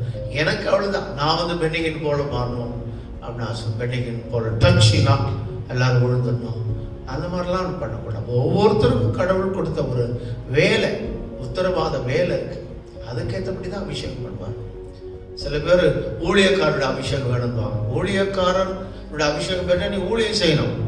ஊழியக்காரர் அபிஷேகம் வேணும்னு சொல்லிட்டு வீட்டிலேயே உட்காந்துட்டு இருந்தா உனக்கு கொடுக்க மாட்டார். ஆண்டவருக்கு நம்பி சில பேருக்கு அபிஷேகத்தை ஏன் கொடுப்பார்னா, அவங்க தேவனுடைய ராஜ்யத்திற்கென்றும் தேவனுடைய ஊழியத்திற்கென்றும் தங்களை கிரையம் கொடுப்பார்கள். ஆகையினாலதான் நீங்கள் நிறைய பேர் படிச்சீங்கன்னா உங்களுக்கு நிறைய திறமைகள் இருக்குது, ஞானம் இருக்குது, படிப்பு இருக்குது, கல்வி இருக்குது. ஆனால் எங்களை போல் என்ன போல் ஊழியக்காரர்களுக்கு குறைவு தான். எனக்கு படிப்பு குறைவு இல்லையா, செயலாற்றல், எனக்கு திறமைகள் குறைவு, ஞாபக சக்தி கிடையாது எனக்கு இல்லைங்களா. ஞாபக சக்தி வசனம் மாத்திரம்தான் ஞாபகம் கிடையாது, அது அதிகமான காரியம் ஞாபகம் இருக்காது. பேசுறதையே மறந்துடுவேன், பேர்களை மறந்துடுவேன். எங்கள் சபை விசுவாசிக்கு பேரையும் மாற்றி மாற்றி கூப்பிட்டு இருப்பேன். என்ன பாஸ்டர் இவ்வளோ வருஷம் வந்து கூட பேர் ஞாபகம் இருக்க மாட்டேங்குதுமா. ஒரு குறைவுள்ள பர்சன் தான் நான். ஆனால் என் பலவீனத்தில் கர்த்தரின் பலன் பூரணமாக விழும். அவரோட பலத்தில் தான் நான் ஊழியம் செய்வேன், அவரோட பலத்தில் தான் போராடுகிறேன், அவரோட பலத்தில் தான் ஜெபம் பண்ணுறேன். நான் சாப்பிடுகிற சாப்பாட்டில் எனக்கு பலம் கிடையாது. கர்த்தருக்கு ஸ்தோத்திரம். 60 வயதாகிறது. கர்த்தர் கிருபையில 35 ஆண்டுகளுக்கு மேலே நான் கர்த்தருடைய ஊழியத்தை செய்கிறேன். ஒவ்வொரு நாளும் பலவீனம் தான், ஒவ்வொரு நாளும் சோர்வுகள், ஒவ்வொரு நாளும் அசதி, ஒவ்வொரு நாளும் படுத்துத்தான் இருப்பேன். ஆனால் அந்த நேரம் வரும்பொழுது எழுந்து ஊழியத்தை செய்வேன். ஆகையினால உன் பலவீனத்தில் கர்த்தர் சொல்றாங்க, பலன் பூர்ணமாக கர்த்தருடைய பலன். கொஞ்சம் பலன் இருந்தோ நீ என்னை மறுதலியாமல் பின்பற்றி வருகிறதை அறிந்திருக்கிறேன். அல்லேலூயா. ஆகையினால இங்க சௌரியவான் என்றும் பலவான் என்றும் பராக்கிரமம் என்ற 3 காரியங்கள் வேதத்தில் சொல்லப்படுகிறது. ஆகையினால கடவுளுடைய நாமம், அவருடைய ஆவிதான் நமக்கு பலன். ஆகையினாலே பிரியமான தேவ பிள்ளைகளே, இன்றைக்கு அந்த எல் ஷடாய் அவர் சொல்றாரு, பராக்கிரமசாலின்னு சொல்லிட்டு நான் உன்னோடு கூட இருப்பேன்னு சொல்றாரு. அதோட அர்த்தம் என்னன்னா, பலத்தின் ஆவியாய் பராக்கிரமராக நான் கூட இருக்கிறதுனால நீ பலவீனமாய் இருக்கும் பொழுது நீ பலவானாக இருப்பாய், நீ யுத்தங்களை செய்வாய். அந்த ஒரு மனிதன் 300 பேர் கொண்ட ஒரு சேனை உருவாக்கி யுத்தத்திற்கு போய் மீதியானியரை ஜெயித்தான். அல்லேலூயா. சில பேர் இருக்கிறதையே அறிக்கை பண்ணுவாங்க. விசுவாசம் அவிசுவாசத்துக்கு ஒரு சின்ன உதாரணம் சொல்றேன், கவனி. இருக்கிற சூழ்நிலை அப்படியே சொல்வது அவிசுவாசம், இல்லாதவளை கடவுளோட வார்த்தைக்கு ஏற்றபடி பேசுகிறது விசுவாசம். சில பேர் சூழ்நிலைகள் அப்படியே சொல்லுவாங்க, சூழ்நிலைகள் என்னவோ அதை அப்படியே பேசுவாங்க, அது பேர் அவிசுவாசம். அந்த சூழ்நிலைகள் எதிர்மறையா இருந்தாலும் சாத்தியக்கூறா கடவுளோட வார்த்தைக்கு ஏற்றபடி பேசுகிறதா விசுவாசம். உதாரணம் சொல்றேன். 12 பேரை ஆண்டவர் வேவு பார்க்க மோசே மூலமா அனுப்பினார். அதுல 10 பேர் ஒரு குழு, 2 பேர் ஒரு குழு பிரிந்தாங்க. 10 பேர் சொன்னாங்க, பெரிய மதில்கள், பெரிய வீடுகள் இருக்கு, அவங்க ராட்சசெல்லாம் இருக்காங்க, அவங்களுக்கு நமக்கு சண்டை வந்தா நம்ம தோத்து போயிடுவோம் என்று அவங்க சொன்னது ஃபேக்டா சொன்னாங்க, இருக்கிறத சொன்னாங்க. ஆனா காலேபு யோசுவா என்ன தெரியுமா சொன்னாங்க, நம்ம எளிதாக அதை சுதந்திரத்து கொள்ளலாம், கர்த்தர் நமக்கு வாக்குத்தத்தம் பண்ணியிருக்கிறார், ஆகையினால் அந்த தேசம் நமக்கு கொடுப்போம். அவங்க வானலாவிய பட்டணம், ராட்சஸ்லாம் இருக்காங்க, அந்த தோற்றங்கள் எல்லாம் பார்க்கல, கடவுளோட வார்த்தைக்கு ஏற்றபடி பேசணும். நாம எப்பவுமே தேசமெல்லாம் பஞ்சமா இருக்கு, என்ன செய்யுது தெரியல, அவிசுவாசம். தேசமெல்லாம் பஞ்சமா இருந்தாலும் கர்த்தர் என்னை போஷிப்பார், விசுவாசம். எனக்கு மாத வருமானமே இல்லை, என்ன பண்றதுன்னு தெரியல, இது அவிசுவாச வார்த்தை. எனக்கு மாத சம்பளம் இல்லை, ஆனால் கர்த்தரை தேடுவதற்கு ஒரு நன்மையும் குறைபடாது, விசுவாசம். தேசத்துல மழையே இல்லை, என்ன செய்ய தெரியல, நம்ம செத்து போயிடுவோம், இது அவிசுவாசம். தேசத்தில் மழை இல்லாட்டாலும் கர்த்தர் எலியாவுக்கு போஷிப்பும் தண்ணீரை கொடுத்து எனக்கு தருவார், அதான் விசுவாசம். ஒன்றுமே இல்லாத ஒன்றை தேவனுடைய வார்த்தைக்குள்ளும் அவருடைய நாமத்துக்குள்ளும் சாத்தியக்கூறாக, அதாவது பாசிட்டிவா பேசுறதா விசுவாச வார்த்தை. கர்த்தருக்கு மகிமை உண்டாகட்டும். ஆகையினால் என் அன்புக்குரியவர்களே, நாம உனக்கு இருக்கிற இந்த பலத்தோடு நீ ஊழியம் செய், உனக்கு இருக்கிற இந்த பலத்தோடு காரியங்களை செய். உன்னை அனுப்புகிறவர் தேவனாகிய எல் ஷடாய். நல்ல கரங்களை தட்டி கர்த்தரை ஸ்தோத்திரம் பண்ணலாம். அல்லேலூயா. வல்லமையின் ஆவியானவர் என்னுள் வந்துவிட்ட காரணத்தினால் அந்த பொல்லாத சாத்தான ஒரு சொல்லாலே விரட்டி வல்லமையின் ஆகமா என்னுள் வந்துவிட்ட காரணத்தினால் அந்த பொல்லாத சாத்தான ஒரு சொல்லாலே விரட்டி விட்டு கட்டுப்பாட்டின் ஆவியானவர் என்னை கண்ட்ரோல் பண்ணி நடத்துகிறார். கட்டுப்பாட்டின் ஆவியானவர்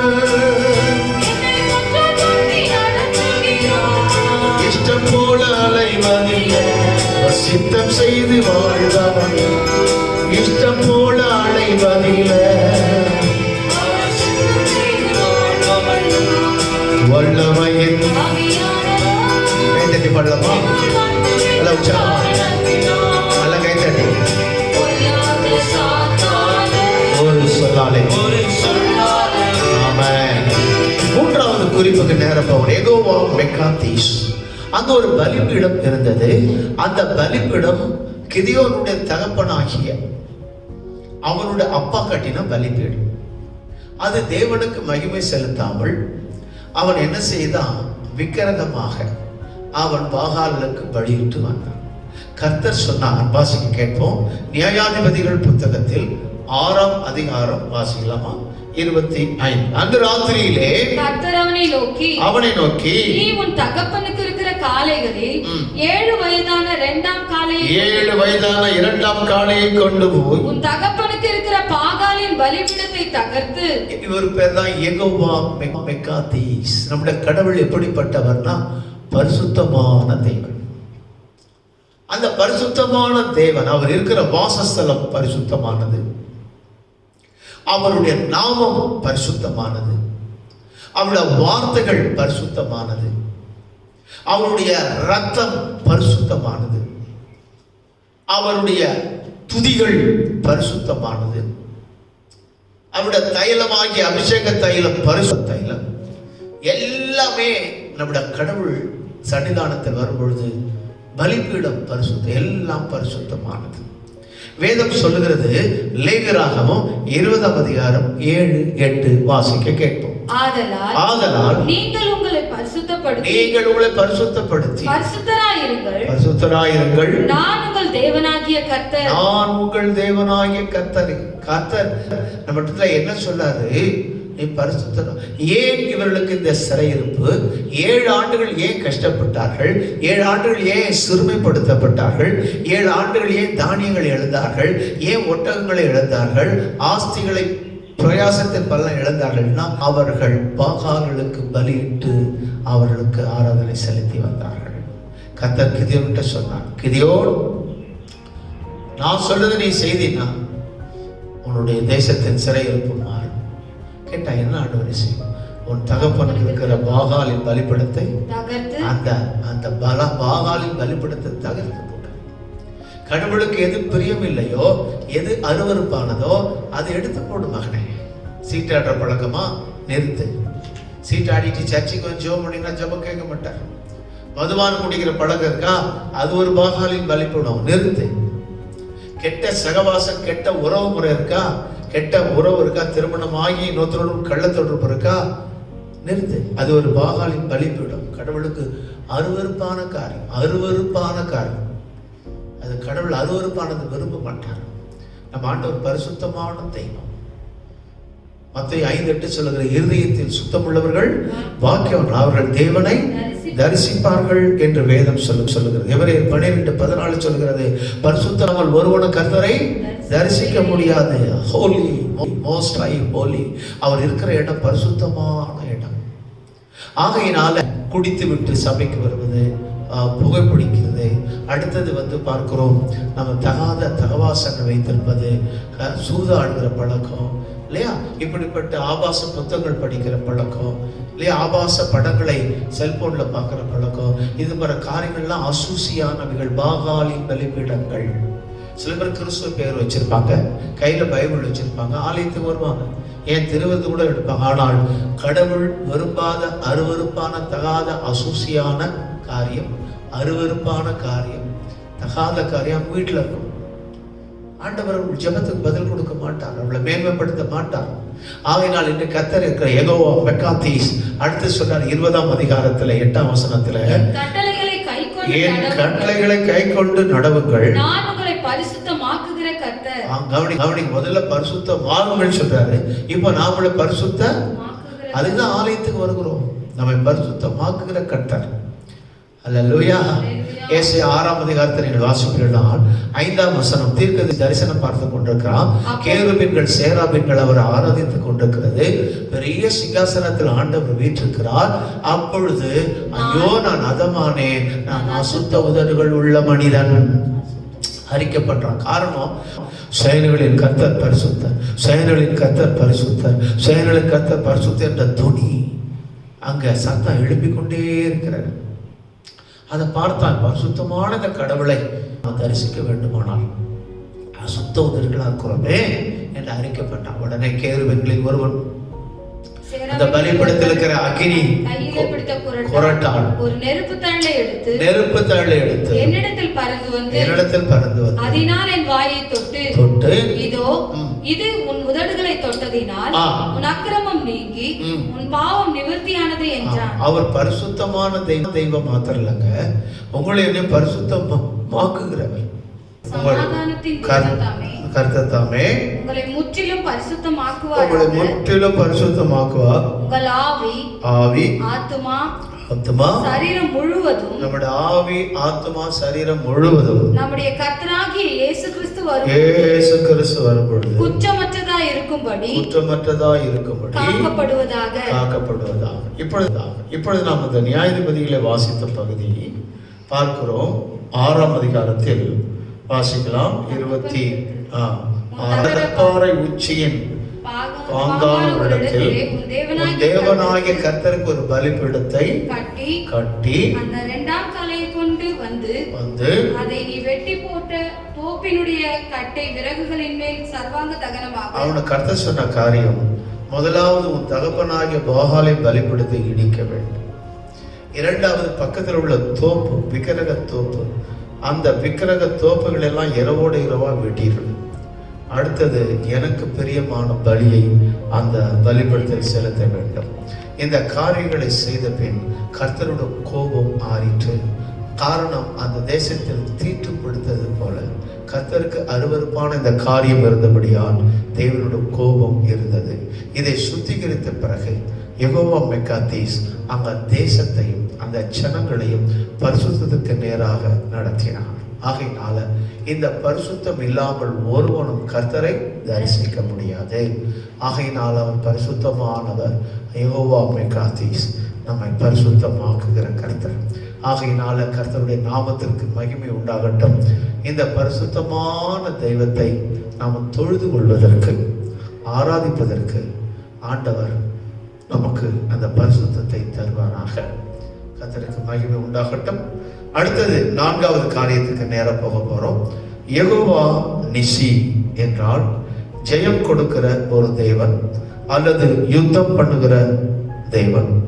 அவர் வெற்றியை தருகிற தேவன். இங்க நம்ம பார்க்க போறோம். நியாயாதிபதிகள் புத்தகம் 6ஆம் அதிகாரம் வாசிக்கலாமா? 34ஆம் வசனம். அப்பொழுது கர்த்தருடைய ஆவியானவர் கிதியோன் மேல் இறங்கினார். இங்க பார்க்கிறோம், இப்போது கர்த்தருடைய ஆவியானவர் வந்து இறங்கினார். இங்க ஆவியானவர் வரும்பொழுது என்ன நடக்கும்? அப்போஸ்தலர் 1:8 சொல்லுகிறது, பரிசுத்த ஆவியானவர் வரும்போது நீங்கள் நம்ம உன்னத பலத்தினால் இடை கட்டப்படுகிறோம். ஏசாயா 59ஆம் அதிகாரம் 19ஆம் வசனம் சொல்லுகிறது, சத்துரு வெள்ளம் போல் வரும்பொழுது ஆவியானவர் ஜெயக்கொடி ஏற்றுவார் என்று சொல்லப்படுகிறது. பரிசுத்த ஆவியானவர் இல்லாமல் நாம் ஒன்றுமே செய்ய முடியாது. பரிசுத்த ஆவியானவர் உதவியோடு தான் இந்த ஊழியத்தை செய்ய முடியும். பரிசுத்த ஆவியானவர் துணையோடு தான் நாம் ஜெபிக்க முடியும். பரிசுத்த ஆவியானவர் துணையோடு தான் சாத்தானை மேற்கொள்ள முடியும். பரிசுத்த ஆவியானவர் உதவியோடு தான் நாம் சத்தியத்தை கை கொள்ள முடியும். ஆகையினால்தான் வேதம் சொல்லுகிறது, சகரியாவின் புத்தகம் 4:6, பலத்தினாலும் அல்ல பராக்கிரமத்தினாலும் அல்ல என்னுடைய ஆவியினால ஆகும். இன்னைக்கு வாயில விசுவாச அறிக்கை பண்ணுங்க. பலத்தினாலும் அல்ல பராக்கிரமத்தினாலும் அல்ல, தேவ ஆவியினால் ஆகும். Hallelujah. Praise the Lord. Glory to God. கர்த்தருடைய நாமத்திற்கு மகிமை உண்டாகட்டும். பலத்தினாலும் அல்ல பராக்கிரமம் அல்ல. பிரியமானவர்களே, இங்கதான் மீதியானியரோடு யுத்தம் பண்ணுவதற்கு கர்த்தர் கிதியோனை பயிற்றுவிக்கிறார். கிதியோன் மேல் முதலாவது ஒரு அபிஷேகத்தை ஊற்றினார். அவன் என்ன செய்தான்? அபிஷேகம் இறங்கின உடனே எக்காலம் ஊதினான் என்று சொல்லப்படுகிறது. அந்த நாட்களில் யுத்தத்திற்கு ஆயத்தமாகக்கூடிய எக்காலங்களை ஊதுவார்கள். இரண்டாவது அவன் செய்த காரியம், அபியேசரியரை கூப்பிட்டு தனக்கு பின் செல்லும்படி செய்தான். அதாவது ஒரு கூட்ட மக்களை தன்னோடு சேர்ந்து கொண்டான். அடுத்தது 35 பார்க்கிறோம், மனாசே நாடெங்கும் சேனாபதிகளை அனுப்பி அவர்களை கூப்பிட்டு யுத்தத்திற்கு ஒரு கூட்ட மக்களை ஆயத்தப்படுத்துகிறான். இவனே பயந்து பயந்து பயந்து உட்கார்ந்து இருந்தான். ஆனா ஆவியானவர் வந்த உடனே, பரிசுத்த ஆவியானவர் ஒரு யுத்தம் பண்ணுவதற்கு ஒரு கூட்ட மக்களை எழுப்பினான். கர்த்தருக்கு மகிமை உண்டாகட்டும். எக்காலங்களை ஊதினான், ஜனங்களை திரட்டினான், யுத்தத்திற்கு ஆயத்தமானான். இங்கதான் பார்க்கிறோம், எதிரியை ஜெயிப்பதற்கு பரிசுத்த ஆவியானவர் நாம் தகுதிப்படுத்துகிறார். அல்லேலூயா. யாத்திராகமம் 15:3 சொல்கிறது, கர்த்தர் யுத்தத்தில் வல்லவர். அவர் யுத்தத்தில் நமக்கு வெற்றி கொடுக்கிற தேவன். உனக்கு விரோதமாக உருவாக்கப்படும் எந்த ஆயுதமும் வாய்க்காமல் போகும். எப்படியெல்லாம் அவர் யுத்தத்தில் செய்கிறார் என்ற வேதத்தில் நிறைய ரெஃபரன்ஸ் இருக்கு. சிலதை மாத்திரம் நான் கொடுக்கிறேன், வாசிக்கலாம்.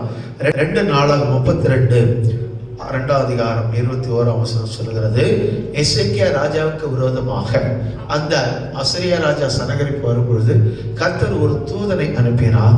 அந்த தூதன் 1,85,000 பேரை சங்கரித்தான். அதாவது தூதரை கொண்டு கர்த்தர் யுத்தம் பண்ணுகிறார். அல்லேலூயா. நியாயாதிபதிகள் புத்தகத்தில் வாசிக்கிறோம் 7ஆம் அதிகாரம் 18, நானும் என்னோடு கூட இருக்கும் சகலமான பேரும் எக்காலம் ஊதும்போது நீங்களும் பாளையத்தை சுற்றி எங்கும் எக்காலங்களை ஊதி கர்த்தருடைய பட்டயம் கிதியோனுடைய பட்டயம் நல்லா கவனிக்கிறீங்க. இங்க கர்த்தர் தம்முடைய பட்டயத்தை அனுப்புகிறார். தேவனுடைய கையில பட்டயம் இருக்கிறது. இந்த பட்டயம் என்னென்ன செய்யும் என்று சில காரியங்கள் சொல்லுகிறேன். உபாகமம் 32:41 சொல்லுகிறது, வாசிக்க கேட்போம். 32:41 உபாகமம். மின்னும் என் பட்டயத்தை நான் கருக்காக்கி என் கையானது நியாயத்தை பிடித்துக் கொள்ளுமானால். இங்க பார்க்கிற கர்த்தருடைய பட்டயம் என்ன செய்யும்? நியாயத்தை வெளிப்படுத்தும். கர்த்தர் தமது பட்டயத்தினாலே வழக்காடுவதற்காக கர்த்தர் வைத்திருக்கிற ஒரு வழிமுறை. ஏசாயா 66:16 கர்த்தர் அக்கினியினாலும் தமது பட்டயத்தாலும் மாம்சமான எல்லாரோடும் வழக்காடுகிறார். அவருடைய பட்டயத்தினால் அவர் வழக்காடுகிற தேவன். வெளிப்படுத்தல் 19 வாயிலிருந்து புறப்பட்ட கூர்மையான பட்டயம் சத்துருக்களை புறஜாதிகளை வெட்டும், ஜெயம் கொடுக்கும். 3 காரியம் பார்க்கிறோம். பட்டயம் நியாயத்தை வெளிப்படுத்தும், கர்த்தருடைய பட்டயம் வழக்காடும், கர்த்தருடைய பட்டயம் ஜெயம் கொடுக்கும். ஆகையினால கர்த்தருக்கு மகிமை உண்டாகட்டும். இந்த எதிரிகளை, நமக்கு விரோதமாக நிறைய எதிரிகள் உண்டு இல்லையா? நிறைய எதிரிகள், ஊழியத்தில் நமக்கு நிறைய எதிரிகள் உண்டு இல்லைங்களா? நம்முடைய சொந்த ஜனங்கள் மூலம் எதிரிகள் உண்டு, அலுவலகத்தில் நமக்கு எதிரிகள் உண்டு இல்லைங்களா? நம்முடைய நிலம் பயிர் செய்கிற நிலத்துக்கு பக்கத்தில் நம்ம எதிரிகள் உண்டு. நம்மோட வழக்காடுகள், யுத்தம் பண்ணுகிறவர்கள், கூக்குரல் எடுக்கிறவர்கள், ஆர்கியூமெண்ட் பண்ணுகிறவர்கள், சண்டை போடுகிறவங்க, இந்த எதிரிகள் எல்லாம் நம்ம எப்படி ஜெயிக்கிறது என்று சொல்லி நினைக்கலாம். கர்த்தர் நமக்காக யுத்தம் பண்ணுவாங்க. அல்லேலூயா. இவன் என்ன செய்தான்? கர்த்தருடைய பட்டயம் கிதியோனுடைய பட்டயம் சொல்லுங்க, கிதியோனுடைய பட்டயம் கர்த்தருடைய பட்டயம் அறிக்கை பண்ணுங்க என்று ஒரு கூட்ட மக்களை திரட்டி இந்த விசுவாச அறிக்கையோடு போனா அங்க மீதியானிகள் கூக்குரலிட்டு வெட்டுண்டு விழுந்தார்கள். இஸ்ரவேல் வெற்றி பெற்றார்கள். 7 ஆண்டுகளாய் இருந்த சிறுமை மாறியது. 7 ஆண்டுகளாய் இருந்த சிறையிருப்பு மாறியது. 7 ஆண்டுகளாய் இருந்த நஷ்டம் மாறியது. 7 ஆண்டுகளாய் இருந்த பயம் நீங்கியது. 7 ஆண்டுகளாய் இருந்த இழப்புகள் நீங்கியது. 7 ஆண்டுகளாய் இருந்து இழந்து போனதெல்லாம் திரும்ப பெற்றுக் கொள்வார்கள்.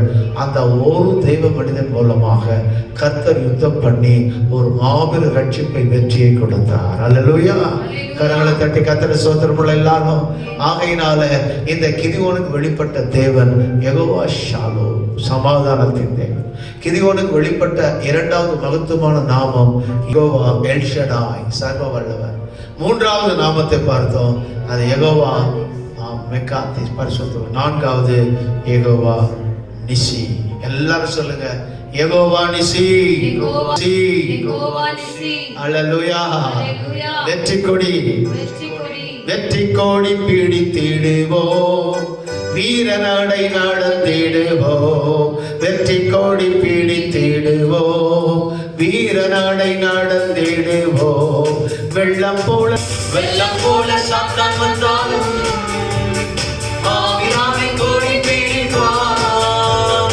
அஞ்சாதே என் மகனே, நீ அஞ்சாதே என் மகனே. கர்த்தர் நமக்காக யுத்தம் பண்ணுவார். அஞ்சாதே என் மகனே, நீ அஞ்சாதே என் மகனே. வெற்றி கோடி பிடித்திடுவோம், வீரநடை. வெற்றி கோடி.